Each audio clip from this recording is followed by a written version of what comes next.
Thank you.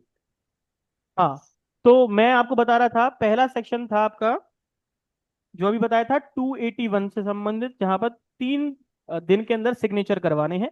जो 316 का clause number 4 CrPC का है, जिसमें प्रोवाइजो ये नया ऐड किया है। अब मैंने आपको बताया सेक्शन है 294।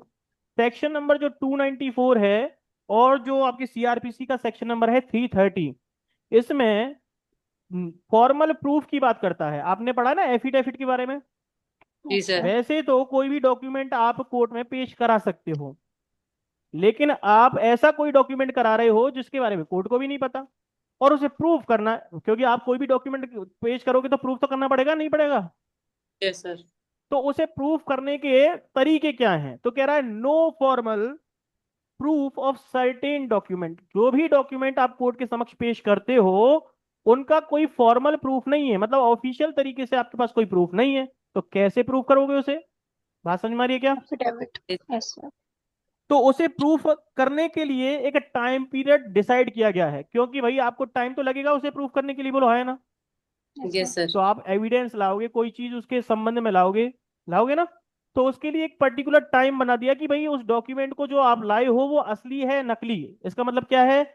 उसकी डॉक्यूमेंट की जेन्युइननेस की जेन्युइननेस। बात हो रही है। Section yes sir. बताओ इंडियन एविडेंस एक्ट का। 79। 79। और कौन सा है? ऐसा ही सेक्शन आपने पढ़ा होगा 23 में, जहां पर हम्म। एडमिशन की बात की जाती है। एडमिशन सिविल केसेस में। याद है? Yes sir. और शायद 22 ए है या कुछ ऐसा ही है उसमें, जहां पर ऐसी बात बता रखी है आपको। तो अब यहां पर देखिए, टाइम लिमिट ऑफ 30 डेज।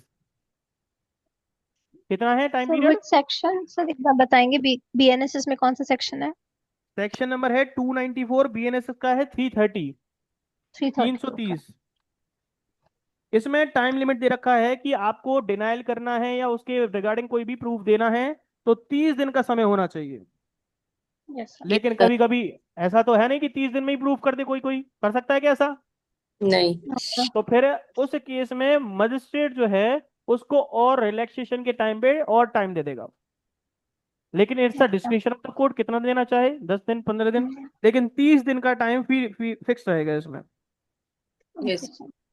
ठीक है।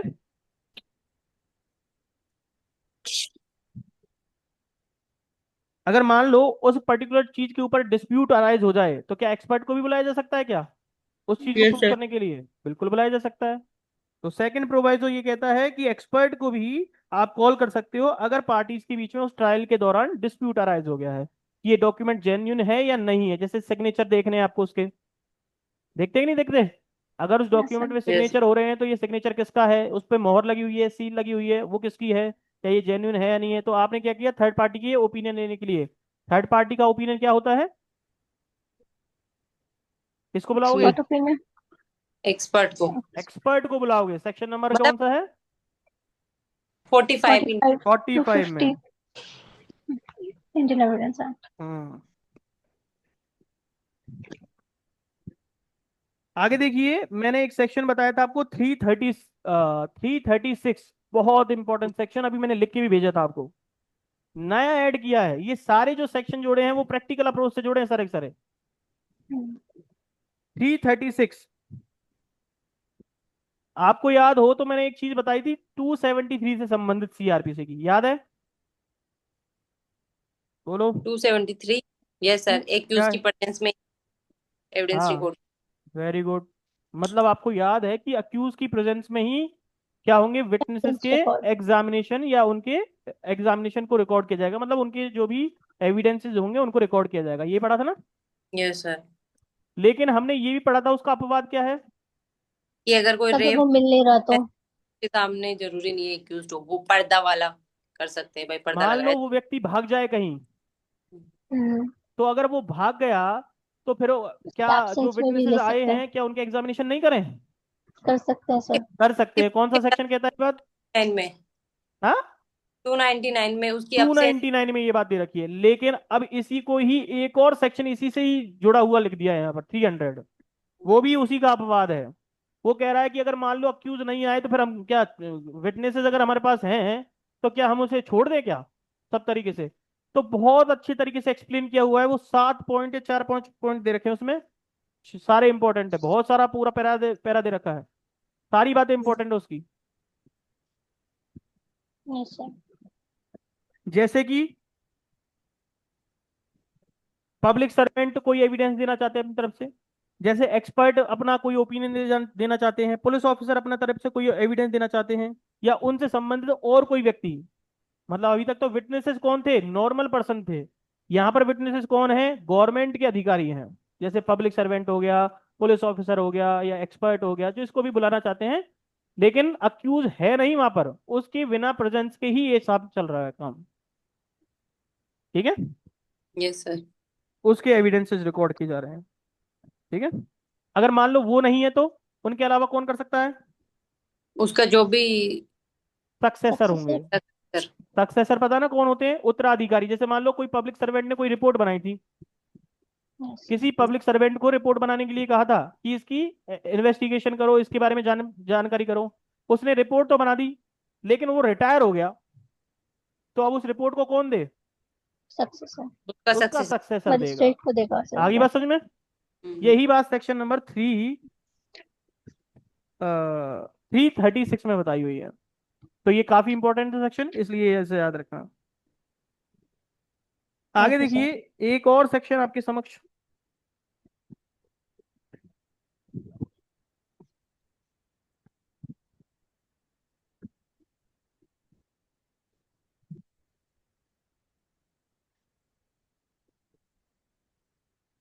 एक और क्वेश्चन है यहाँ पर, एडजर्नमेंट।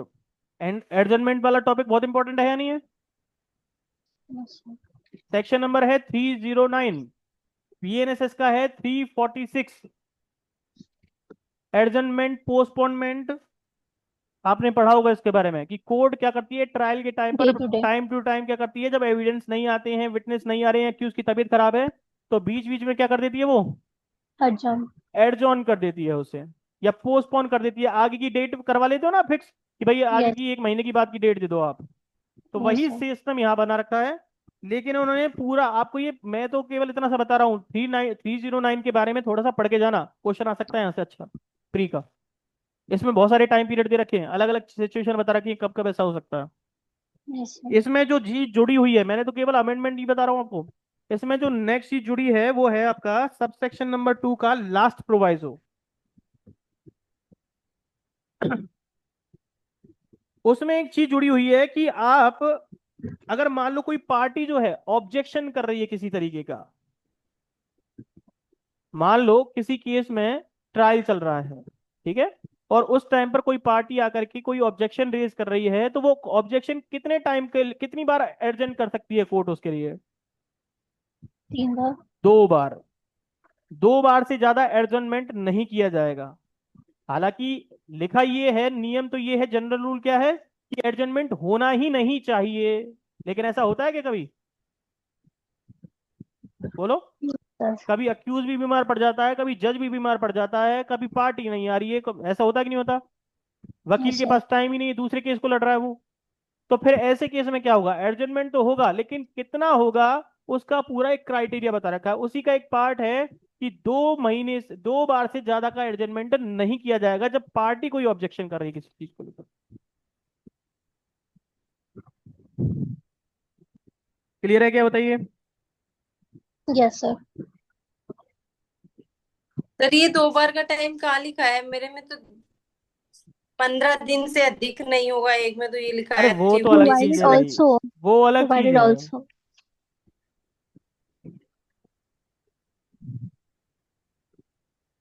वो अलग चीज है जो आप पढ़ रहे हो, नीचे ही लिखा हुआ उसके yes clause, subsection provision. Number 2 का नीचे नीचे प्रोवाइजो है, बी क्लॉज में लिखा हुआ है ये, बी क्लॉज का प्रोवाइजो है। ओके सर, मिल गया। मिलेगा तो सही। आगे देखिए। एक सेक्शन था आपको याद हो, 311, 311 तो पता है आपको, जहां पर विटनेस को कोर्ट कभी भी चाहे ट्रायल के टाइम पर किसी भी विटनेस को बुला सकती है, अब उसके पास पावर होती है। 311 ए भी पढ़ा होगा, ये नया अमेंडमेंट के थ्रू जुड़ा था। हैंड राइटिंग वाला। ठीक है, अब उसमें कुछ चीजें ऐड करिए नहीं, जैसे कि मान लो उनको कोई स्पेसिफिक, जैसे कि आपने एविडेंस एक्ट में तो पढ़ा ही था ये बात कि हैंड राइटिंग चेक करना चाहता है तो उसे कर सकता है, बोलो हाँ है ना। Yes sir. Hand writing check करनी है, कोई कॉपी देखनी है, वो सब कुछ कर सकता था उसमें, खुद भी चेक कर सकता है, किसी एक्सपर्ट को बुला सकता है चेक करने के लिए। लेकिन सेम यही बात ट्रायल के दौरान लिखा है कि 311 ए के तहत तो कोर्ट के पास ये पावर है, वो किसी भी स्पेसिमेन को देख तो सकती है, मतलब उसकी डुप्लीकेट देख सकती है, उस चेक कर सकती है कि क्या उसी के उसकी क्या है, कॉपी है या नहीं है। साथ ही साथ यहाँ पर कुछ शब्द जोड़े हैं हमने, ये काम की चीज है। क्या है वो, है फिंगरप्रिंट। क्या है बोलो। फिंगरप्रिंट। एक तो फिंगरप्रिंट, लेकिन आजकल तो ऑडियो वीडियो से भी तो आप किसी को गालियां दे सकते हो या किसी को धमकी दे सकते हो, बोलो हाँ है ना। Yes sir. तो यस उसकी सर। वॉइस मैच कर सकते हैं क्या, क्या उसी व्यक्ति की वॉइस है या नहीं है। Yes sir. तो ये दो शब्द जोड़े टीआईपी हैं में भी इसमें। होती है ना सर, साउंड टीआईपी। हाँ, तो इस चक्कर में उन्होंने दो शब्द जोड़े हैं, एक तो फिंगर इंप्रेशन और दूसरा जोड़ा है वॉइस सैंपल। हम्म।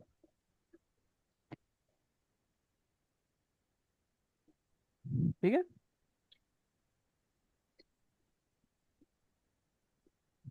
एक और सेक्शन है, आपको पता हो कभी कभी ट्रायल के दौरान अक्यूज जो है, आपने देखा होगा वो गुस्सा हो जाता है, वो कोर्ट की हियरिंग को चलने ही नहीं देता। ऐसा होता है कि नहीं होता।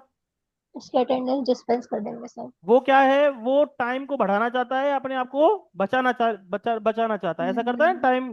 तो कोर्ट क्या करती है यस गुस्से सर। में आकर के, तुम ऐसा करो मेरी कोर्ट से अटेंडेंस बाहर जाओ, डिस्पेंस। तुम्हारे तुम्हारे बेगर ही हम क्या लेंगे, एग्जामिनेशन करेंगे विजिट्स। विटनेसेस का, ट्रायल चलाएंगे। ऐसा करता है कि नहीं करता court. Yes section sir. Number है यस सर। 317। देखो क्या लिखा है, लिखा है provision for the inquiry trial being held in the absence of the accused in certain cases. Accuse की बिना उपस्थिति के बिना ही क्या कर रहे हैं, इंक्वायरी और ट्रायल चला रहे हैं। लेकिन इसमें एक नई चीज जोड़ दी है, कह रहा है कि अगर मान लो कोर्ट में वो व्यक्ति उपस्थित करने पे ऐसे कर रहा है हरकतें जिससे कोर्ट की हियरिंग को, इंक्वायरी को या ट्रायल को डिस्टर्ब कर रहा है वो बंदा, तो एक काम तो कर सकते हैं कि 273 की जो बात हो रही है कि अक्यूज की प्रेजेंस होनी जरूरी है, तो ऐसा करो उसे वीडियो कॉन्फ्रेंस में बुला लो। कर सकते हैं क्या। No sir. यही चीज यहां पर लिखी हुई है, नई चीज जोड़ी है। Personal attendance of the accuse include attendance through video audio electronic means. Clear होगी बात। Yes sir. आपसे क्वेश्चन आ सकता है, अच्छा है। एक और चीज ये आपके लिए और इम्पोर्टेंट है, मैंने अभी जो सेक्शन भेजे थे उसी में ये सेक्शन है 356, और इसका टाइटल याद करके जाना, इससे बहुत रिलेटेड क्वेश्चन थे। मैंने आपकी जो अभी पेपर हुआ था सीआरपीसी का जो मैंने बनाया था बीएनएसएस में, वो क्वेश्चन हटा दिया था मैंने, क्योंकि वो क्वेश्चन का पैटर्न मुझे ही समझ में नहीं आया था। जब मैंने इसे तरीके से पढ़ा तो फिर मेरे को लगा यार मैंने वो हटाया क्यों। काफी इंपॉर्टेंट सेक्शन है 356। Yes sir. टाइटल पढ़ो इसका क्या लिखा है, inquiry trial judgment absentia of proclaimed offender. आपने क्या पढ़ा था, ये सेम उसी तरीके की चीज है कि प्रोक्लेम्ड ऑफेंडर जो है, जैसे मैंने आपको बहुत बार उदाहरण दिए जब भी कोई चीज पढ़ाई है, लेकिन वो आपके यहाँ पर प्रैक्टिकल तौर पर लिखी नहीं थी सीआरपीसी में कभी भी।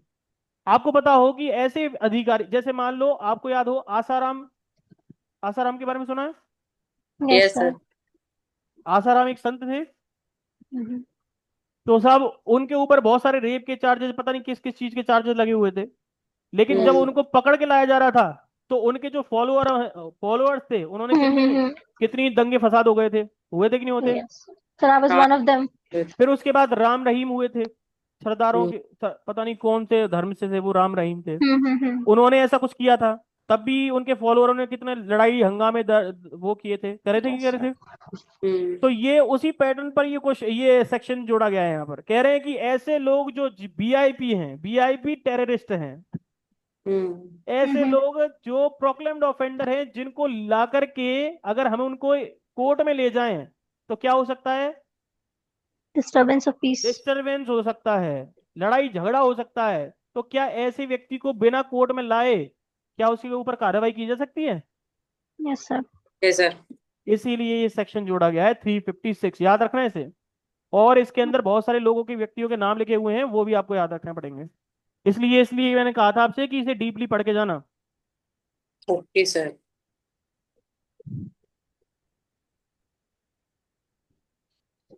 क्योंकि बार बार देखो, इंक्वायरी तो हर चल रही है, एक बार नहीं 10 बार भी कर सकता है कोर्ट। ट्रायल भी एक दिन में तो खत्म नहीं होते, तो बार बार बुलाना पड़ेगा व्यक्ति। और जजमेंट के टाइम पे भी बुलाओगे, तो इसलिए तीनों ही चीजें मना कर दी कि भैया जजमेंट होगा, जब ट्रायल चलेगा, चाहे इंक्वायरी चलेगी, उस व्यक्ति को कोर्ट में लाने की जरूरत नहीं। नहीं।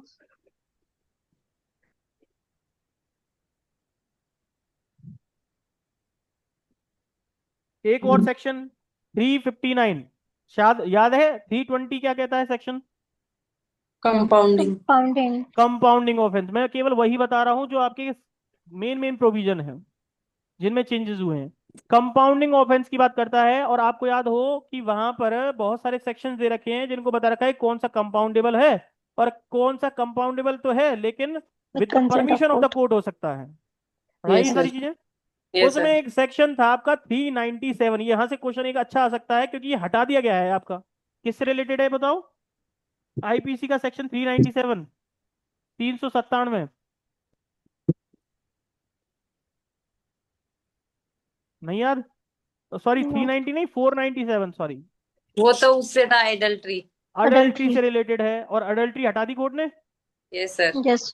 लेकिन एक बात बताओ, क्या अडल्ट्री जो हटा दी है कोर्ट ने, क्या वो डाइवोर्स का ग्राउंड से भी हटा दिया क्या उसे? नहीं, वहां तो ले सकते हैं डाउट। वहां ले सकते हैं, वेरी गुड।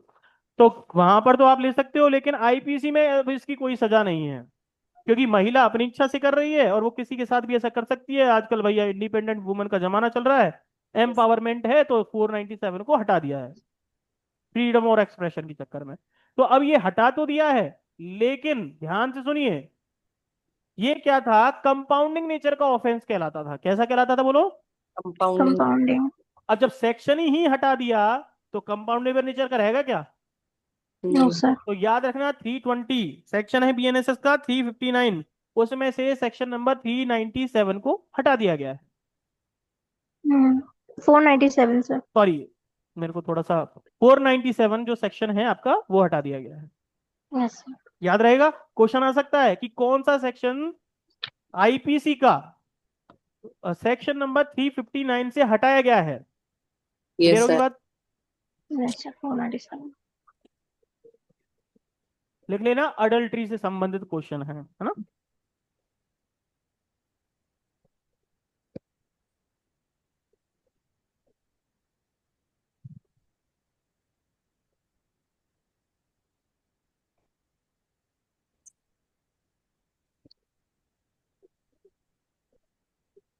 एक सेक्शन था आपका विड्रॉल फ्रॉम द प्रोसिक्यूशन, 321। 321, बहुत बढ़िया। सेक्शन नंबर है 321, जहां पर आपको याद हो प्रोसिक्यूशन अगर चाहे तो, प्रोसिक्यूशन मतलब जो विक्टिम की तरफ से केस लड़ रहा था, ये तो यस। पता है ना आपको। तो विक्टिम की तरफ से जो केस लड़ रहा है, तो प्रोसिक्यूशन क्या करता है कि अगर चाहे तो अक्यूज के ऊपर से कुछ आरोपों को हटा सकता है, जो चार्जेस लगाए गए थे कोर्ट के द्वारा। कर सकता है कैसा? Yes sir. हटा सकते। एप्लीकेशन देगा वो किसको? कोर्ट को। क्या खुद प्रोसिक्यूशन हटाता है क्या? नहीं। पीपी। मजिस्ट्रेट हटाएगा। तो वो एप्लीकेशन किसको दे रहा है? कोर्ट को दे रहा है। तो पहले क्या था कि कोर्ट को एप्लीकेशन देने के बाद कोर्ट अगर चाहे तो हटा सकता था और चाहे तो नहीं हटा सकता था। लेकिन विक्टिम से तो कुछ ही ने पूछा ही नहीं, दर्द किसका था? विक्टिम को। विक्टिम का। और विक्टिम से ही नहीं पूछ रहे आप, ये क्या तरीका है आपका? तो इसलिए एक नया प्रोविजन जोड़ा गया है इसके अंदर, इसी के साथ जोड़ दिया गया है कि अब से कोर्ट जो है, जब तक कोई भी विड्रॉ नहीं करेगा प्रोसिक्यूशन की एप्लीकेशन के आधार पर, जब तक कि विक्टिम की बात नहीं सुनी जाए, क्या बोलते हैं उसे, opportunity of being hurt. Being heard, very good. ऑडियो अल्ट्रम पार्टम। ऑडियो अल्टर पार्टम, principle of natural justice. Language में समझ में आ रहा है, मैंने थोड़ा सा आसान भाषा में समझा रहा हूँ जिससे आपको याद रहे। Yes sir. ठीक है। Yes sir. एक और चीज है, आपको एक शब्द बताता हूं, मेंटल रिटार्डनेस। शब्द सुना है ये? चैप्टर नंबर है यस सर। 25। सेक्शन से स्टार्ट होते हैं 328 से लेकर के 339 तक के, जहां तक कि मुझे याद है। अनसाउंड माइंड वाला। अनसाउंडनेस ऑफ माइंड के रिगार्डिंग जो प्रोसीजर चलाया जाता है, मतलब पागल ने अगर किसी को मार दिया तो उसके खिलाफ भी क्या कार्रवाई होती है? तो होती है। तो होती है। उसे या तो मेंटल असाइलम में भेजोगे या किसी को सिक्योरिटी में दे दोगे, मतलब बेल बॉन्ड पर छोड़ दोगे। तो जैसे अब उसी के बारे में बता रखा है, एक शब्द था वहां पर, मेंटल रिटार्डनेस। क्या था? मेंटल। मेंटल उस रिटार्डेशन। शब्द को हटा करके इन्होंने एक शब्द इस्तेमाल किया है, क्योंकि ये थोड़ा सा अजीब सा शब्द है और किसी व्यक्ति के लिए इस तरीके के शब्द इस्तेमाल करना उनको सही नहीं लगता, है ना। तो इसलिए उस शब्द को हटा करके इन्होंने एक शब्द नया जोड़ा है, उसको याद रख लीजिए। देखिए, इंटेलेक्चुअल डिसेबिलिटी। अब थोड़ा ये सही लग रहा है ना, मेडिकल टर्म में सही लग रहा है। तो सम्मान सबका करना चाहिए, तो इसलिए लॉ में शब्दों का बहुत इंपॉर्टेंट रोल होता है। Yes sir. तो इसमें लिखिए, मेंटल रिटार्डनेस की जगह क्या शब्द यूज किया गया है? इंटेलेक्चुअल डिसेबिलिटी शब्द डिसेबिलिटी। यूज किया गया है। मैं इसलिए बता रहा हूँ, जैसे क्वेश्चन अगर आ जाए तो, क्योंकि शब्दों की तो महिमा है सारी, तो इसलिए आपको शब्द याद रखने हैं थोड़े से।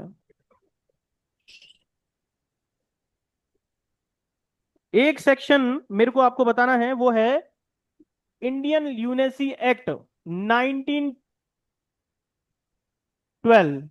1912 का एक सेक्शन था, एक्ट था, इंडियन ल्यूनेसी एक्ट। उसको डिलीट करके एक नया एक्ट आया है 2017 का। Mental health care act. Very good. ये एक्ट आपको याद रखना पड़ेगा, क्योंकि यहां से भी क्वेश्चन आ सकता है। हम्म। ये इसलिए मैं बता रहा हूँ क्योंकि मैंने बहुत सारे पैटर्न पढ़ रखे हैं, तो ये क्वेश्चन कभी कभी ऐसे पूछ लेते हैं, बताओ क्वीन की डेफिनेशन किस क्लॉज में दे रखी यस है। सर। यस दो चार। सर। तो इसलिए मैं चांस नहीं लेता। इसलिए मैं सारी चीजें आपको क्लियर करके चल रहा हूँ। ठीक है, यस सर। आगे देखिए।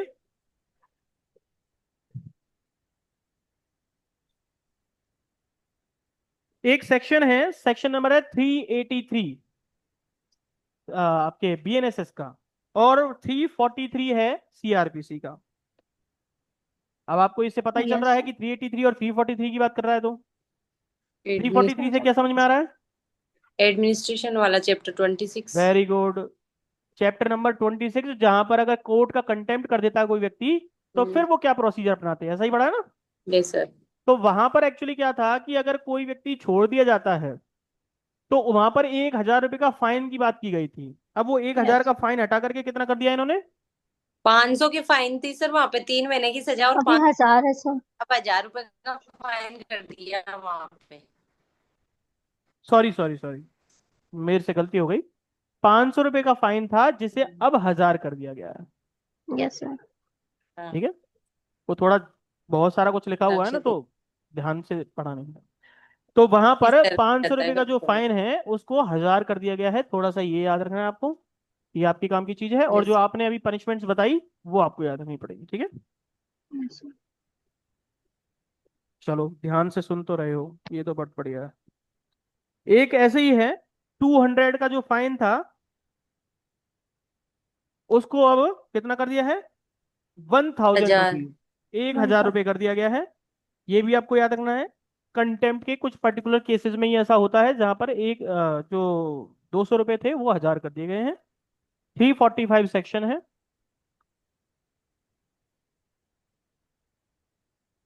ऐसे ही एक सेक्शन है 350। सेक्शन नंबर 350 के अंदर एक प्रोसीजर बता रखा था कि अगर मान लो विटनेस जो है उपस्थित नहीं होता है, कैसे? ध्यान रखिए, ऊपर जो बता रखे थे, जितने भी आपने अभी सेक्शन पढ़े थे, वो अक्यूज के रिगार्डिंग बता रखे थे। किसके रिगार्डिंग थे? अक्यूज्ड। जो वहां एक्यूज। पर कंटेम्प्ट कर रहा है, अक्यूज या कोई भी पार्टी जो ऐसा कंटेम्प्ट कर रही थी कोर्ट का, उनकी अवहेलना कर रही थी, तो कंटेम्प्ट ऑफ कोर्ट का प्रोसीजर चल रहा था। लेकिन यहां पर जो सेक्शन 350 है, उसमें विटनेस के द्वारा कोर्ट की अवमानना की गई। कैसे? कि उन्होंने समन भेजा था और वो कोर्ट में उपस्थित नहीं हुआ। नहीं है। तो क्या कंटेम्प्ट है कि नहीं है? Yes sir. यस अगर वो सर। कंटेम्प्ट प्रोसीजर चलाती हैं, तो फिर उस व्यक्ति के खिलाफ कितना चार्ज लगा सकती फाइव हैं? हंड्रेड 500। पहले 100 रुपये लगता था, और अब इसे कितना कर दिया है? 500 रुपये। सेक्शन याद है ना? सेक्शन नंबर है 389। पहले सेक्शन नंबर 389 में शायद हाई कोर्ट की पावर बता रखी थी, है, अपील के रिगार्डिंग।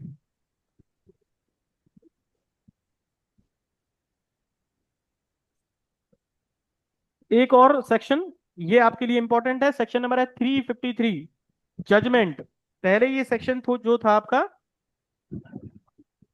पहले 353 था सेक्शन जजमेंट से रिलेटेड, अब जो है 392 है जजमेंट का। इसमें जो नेक्स्ट सेक्शन जोड़ा गया है, न्यू प्रोवाइजो जोड़ा है सब सेक्शन नंबर 4 में। इसमें साफ साफ लिखा है कि आप जजमेंट को एक, ये देखो टोटल। आपको क्या मैं बता रहा हूं, आप अगर चाहो ना एक समरी बनाओ, अच्छे से याद करने की तरीका बता रहा हूं मैं आपको। जज से संबंधित जितनी चीजें लगाई है कि टाइम बाउंड कर दिया उनको हर जगह हाँ। उन सब टाइम बाउंड को अलग से लिख लो, जैसे कि कहाँ कहाँ पे बताया, जैसे ट्रायल के टाइम पे बनाया था, ट्रायल में भी हाँ जो जो स्टेजेस हैं उनको अलग से लिखो, स्टेजेस को एक साइड लिख दो और उनके टाइम पीरियड एक साइड लिख दो, ऊपर लिख दो जज। टोटल। Yes sir. ठीक है। और फिर ट्रायल, ट्रायल के बाद जो जो चीजें चल रही हैं, जैसे कि उन्होंने जजमेंट देने की बात की है, वो कितने दिन में, अब यहाँ पर हो रहा है कि जजमेंट तो दे दिया है, लेकिन जजमेंट टोटल की जो में कॉपी मिलनी है वो कितने दिन में मिलेगी। 7 दिन में सर। हाँ, जजमेंट की कॉपी 7 दिन में नहीं मिलनी है। जजमेंट तो 30 डेज। उनको शायद 1 महीने में या 15 दिन में करना था, इतना लिखा था वहाँ। यस तीस सर। 30 दिन में जजमेंट देना था, अगर चाहे तो एक्सटेंड कर सकता है 45 डेज 45 की। डेज, वेरी गुड, बहुत बढ़िया। तो वो तो दे रखा था ये, लेकिन आज के टाइम पे क्या हुआ है, न्यू मॉडर्न जमाना है, वेबसाइट चलती है कोर्ट की, हर एक कोर्ट की वेबसाइट है या नहीं है। Yes yes sir. सर। तो आजकल जजमेंट जो है उनको पोर्टल पर भी डालने जरूरी है, जैसे ही जजमेंट दे दिया उसके 7 दिन के अंदर अंदर कहाँ डालना है वो आपको, पोर्टल पे। वेबसाइट ऑनलाइन के ऊपर पोर्टल। पोर्टल पर डालना पड़ेगा। तो ये 7 दिन जो दिए हैं वो पोर्टल के लिए दिए हैं, जिस दिन से जजमेंट दिया गया है उस दिन की डेट से।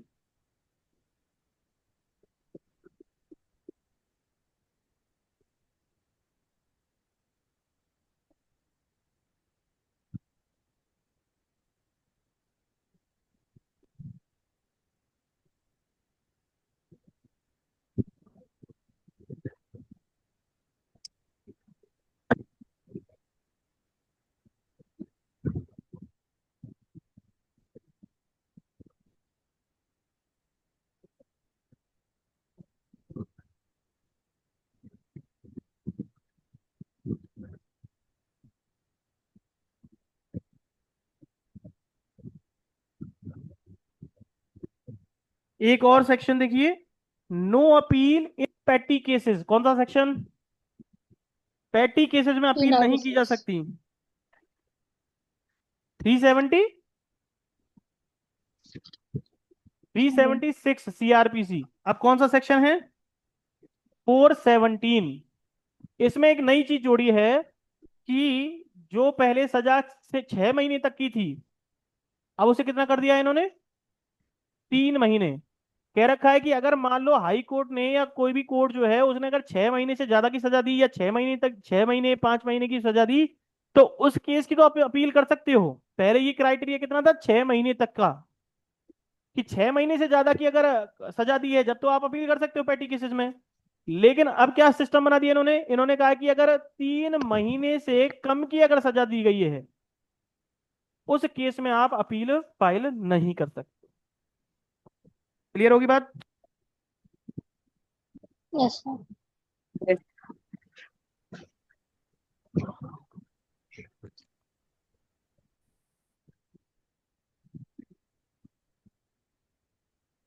एक और चीज है आपके लिए, वो है सेक्शन,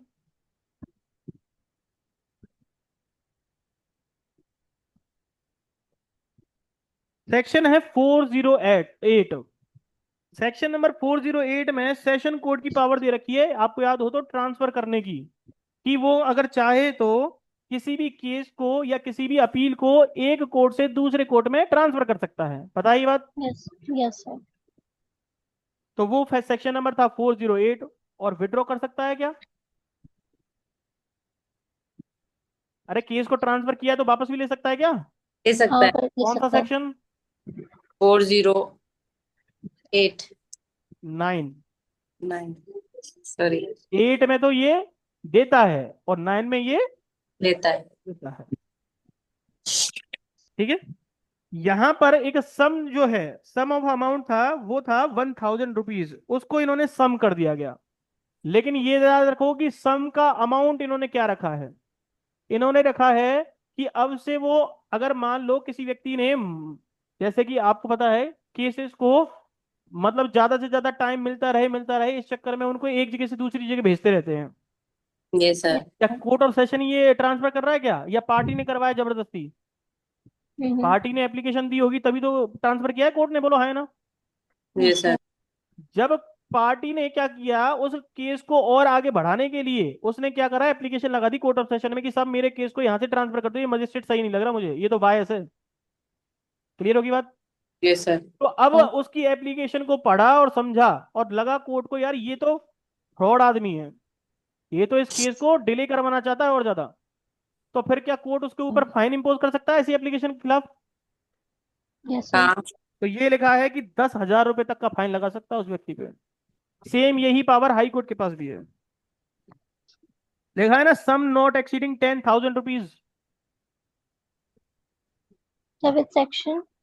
सेक्शन कौन सा? सेक्शन है 448 BNSS। क्या? क्लियर? ओके। 10,000।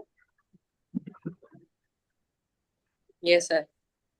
आगे देखिए एक सेक्शन जो काफी इंपॉर्टेंट है, जवान मूवी से रिलेटेड है। Yes mother. मदर प्रेग्नेंट से रिलेटेड है ना? दीपिका पादुकोण। Yes sir, 416। तो दीपिका पादुकोण है, ये भी याद है। चलो कोई बात नहीं। तो सेक्शन के अंदर ये था कि वहां पर उसकी फ्रेज को चेंज कर दिया, मतलब जो टाइटल था ना हेडिंग का, उसको चेंज कर हम्म। दिया इन्होंने। पहले एक्चुअली क्या था उस पर, टाइटल कुछ था commutation of death, sentence of death on a pregnant woman. उसको हटा यस सर। करके इन्होंने पोस्टपोनमेंट लिख दिया उसकी जगह पे। सर पहले नो पोस्टपोनमेंट सर। की कम्यूटेशन कर दिया। पहला ही कर दिया सर। क्या किया है, कम्यूटेशन किया है क्या? Yes sir, commute. हाँ सर, ओके, कम्यूट किया है, मतलब पहले ये था एग्जैक्टली हाँ हाँ। वो ऐसे था कि पोस्टपोनमेंट का मतलब तो ये हो गया कि आपने उसे रोक दिया है पनिशमेंट को। जबकि हम्म। वो किया क्या गया है कि डेथ पेनल्टी से कन्वर्ट किस में कर दिया आपने? एलआई में। एलाइड। एलआई में। तो वो कम्यूटी तो किया है आपने उसे। Yes sir. तो ये सेक्शन था ये। सेक्शन कौन सा था? Four four fifty 400। Six fifty चार। Six BNSS. ठीक है। तो आपको याद है 356 वहां पर इंपॉर्टेंट था और 456 यहां पर इंपॉर्टेंट है।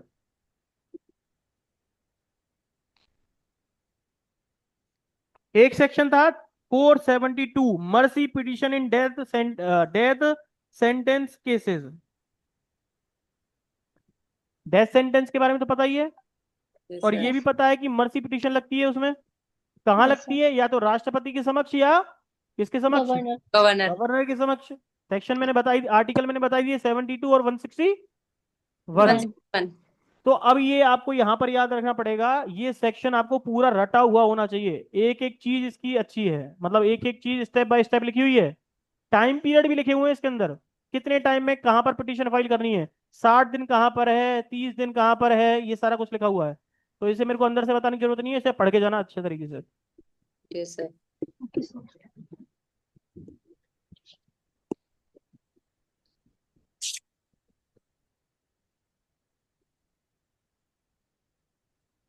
ऐसे ही है section number 433 commutation of sentence. याद है ये तो? Yes sir. Yes sir. और सेक्शन है अभी जो है 474, ये मैंने आपको सारे सेक्शन अभी उस पर लिख के दिए थे व्हाट्सएप पे। ये भी काफी इंपॉर्टेंट है, पांचों के पांचों क्लॉज चेंज कर दिए इसके। यस सर, जहाँ पे पहले लाइफ इम्प्रिजनमेंट को 14 साल कर रखा था, अब 7 साल कर दिया। नहीं देखो ऐसे और समझो, डेथ पेनल्टी को लाइफ इम्प्रिजनमेंट में कन्वर्ट कर दिया, लाइफ इम्प्रिजनमेंट को 14, क्या था वो? पहले लाइफ, 14 साल मिनिमम। की इम्प्रिजनमेंट से होगी ना, उसको कम्यूट 14 साल में कर रखा था, अब 7 साल ही कर दी। एक मिनट रुको, इसे मैं तरीके से पढ़ रहा हूँ ना जिससे याद रहे आपको, थोड़ा सा काम का है इसलिए। देखो, डेथ सेंटेंस है तो उसे लाइफ इम्प्रिजनमेंट में कन्वर्ट कर दिया, लाइफ इम्प्रिजनमेंट को 7 साल में कन्वर्ट कर दिया। ठीक है। 7 साल मिनिमम है सर। मतलब मिनिमम पनिशमेंट जो है वो 7 साल होगी। 7 साल से लेकर के 14 साल, 15 साल, 20 साल, जितनी देनी है कोर्ट दे सकता है। ठीक है। पहले ये 14 साल थी ना मिनिमम, हाँ। Yes sir. अब ये 14 साल 7 साल कर दिए है। और दूसरा है जो 7 साल की पनिशमेंट अगर कहीं है या 7 साल से ज्यादा की पनिशमेंट है, तो उसके लिए इन्होंने क्राइटेरिया रखा है कि अब उसे मिनिमम ठीक तीन है। साल की पनिशमेंट, मतलब उसका आधा। जी और सर। अगर कहीं पर 7 साल से कम की पनिशमेंट है, तो उस केस में क्या मिलेगा उसे? फाइन। जुर्माना। ठीक है। और अगर किसी को रिगरस इम्प्रिजनमेंट है, तो क्या सिंपल किया जा सकता है क्या? Yes sir. सिंपल। जैसे मान लो किसी नेचर व्यक्ति को ऑफ 7 साल से पनिशमेंट। ऊपर की सजा मिली हुई है, 10 साल की सजा है, तो उसे कितनी कम करोगे? कम्यूट करेगी गवर्नमेंट तो कितना कम कर सकती है बोलो? 3 इयर्स। है 7 साल, 10 साल की सजा मिली हुई है किसी व्यक्ति को, तो कितनी कम कर सकती है सजा? 3 साल तक कर देगी। 3 साल मिनिमम है। ठीक है। हम्म। तो जब वो 3 साल उसको मिनिमम करके चलेगी, ध्यान रखिए। तो अगर मान लो 10 साल की सजा अगर रेगुलर इम्प्रिजनमेंट है, तो क्या उसे सिंपल कर सकती है क्या हाथ की हाथ उसी सजा को? हाँ सर। बिल्कुल यही बात लिखी हुई है क्लॉज नंबर 5 में, ई क्लॉज में, कि यस। रिगरस को सिंपल कैसे करेगी। आ गया क्लियर? समझ में आ गया? Yes sir.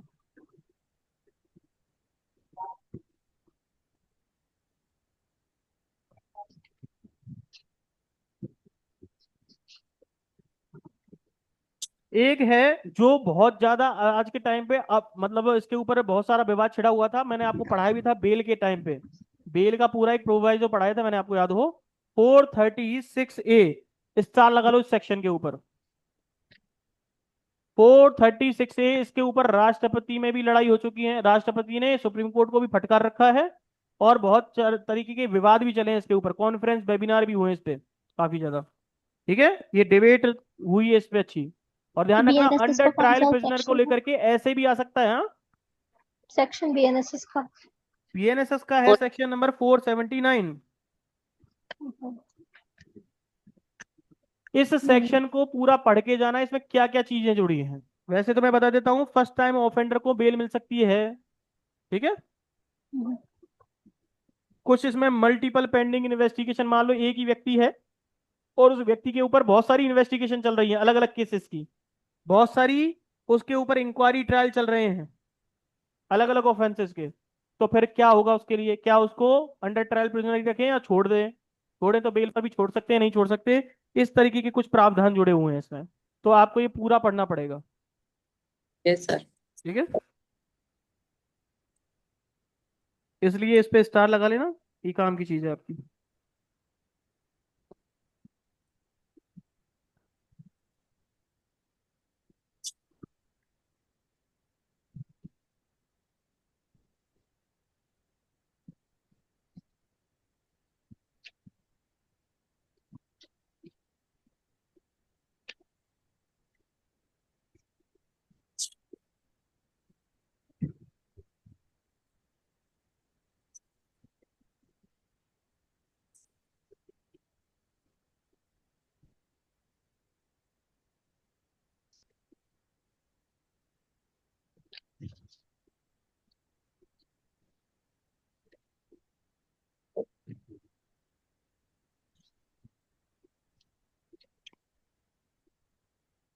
एक और सेक्शन है पेरिशेबल गुड्स के बारे में।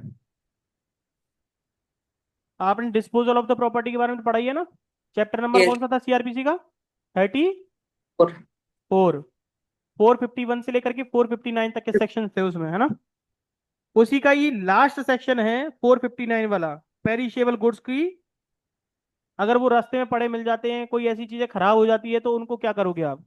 तो उसके लिए बीएनएसएस का सेक्शन है 505।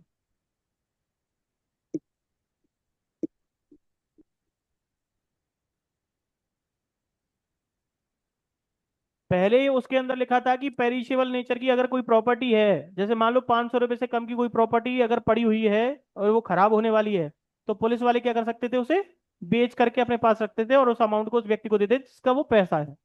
ऐसा होता था। Yes sir. लेकिन अब इस अमाउंट को कितना कर दिया इन्होंने?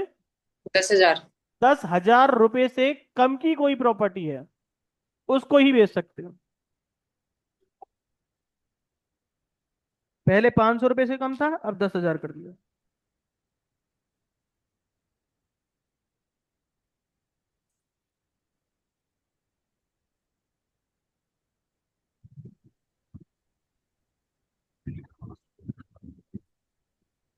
एक सेक्शन आपको 530 याद रखना पड़ेगा। रिपील। सेक्शन नंबर 530 को याद रखना। काम की चीज है इसमें। इसमें लिखा है कि अगर, क्या कोर्ट अगर चाहे तो किसी भी ट्रायल को या किसी इंक्वायरी को या कोई भी प्रोसीजर को वीडियो कॉन्फ्रेंस पे ले सकती है क्या? Yes yes. सर। आज के टाइम पे तो कोर्ट यही कर रही है सारी की सारी। हम्म। तो बिल्कुल ले सकती है। पावर कहाँ दे रखी है, कौन सा प्रोविजन है? तो सेक्शन नंबर है 530। याद रखना ये। ठीक है। लास्ट है रिपील और सेविंग। इसका तो आपको पता ही है। इसमें केवल इतना सा लिखा है कि सीआरपीसी को हटा करके कौन सी आ गई अब नई एक्ट? बीएनएसएस। बीएनएसएस आ गया है। लेकिन सीआरपीसी के तहत जो जो प्रोसीडिंग पिछली चल रही है, क्या उनको हटा दिया जाए क्या? नहीं नहीं। सर, कंटिन्यू हो जाएगा सीआरपीसी कंटिन्यू से। कब तक रखा जाएगा? क्या समझ के रखा जाएगा कि आज भी सीआरपीसी पीछे का। लागू है या नहीं? Yes. Yes sir. Yes. CrPC आज भी लागू है, लेकिन ऐसा माना जाएगा जैसे बीएनएसएस अभी लागू हुई नहीं है। है। तो ऐसे करके ये पूरा चैप्टर का समरी मैंने बता दिया है। इसमें कोई जो जो इंपॉर्टेंट है उनको देख लेना। Thank you sir. आगे सारा समझ में। और जो यस मैं बोल सर। रहा हूँ उन बातों को थोड़ा सा दिमाग में रखोगे तो यस। अच्छा सक्सेस मिल जाएगा। और नहीं तो देखो चल रहा है, बाकी फिर लक के ऊपर है। ठीक है। Thank you thank sir. You. Thank thank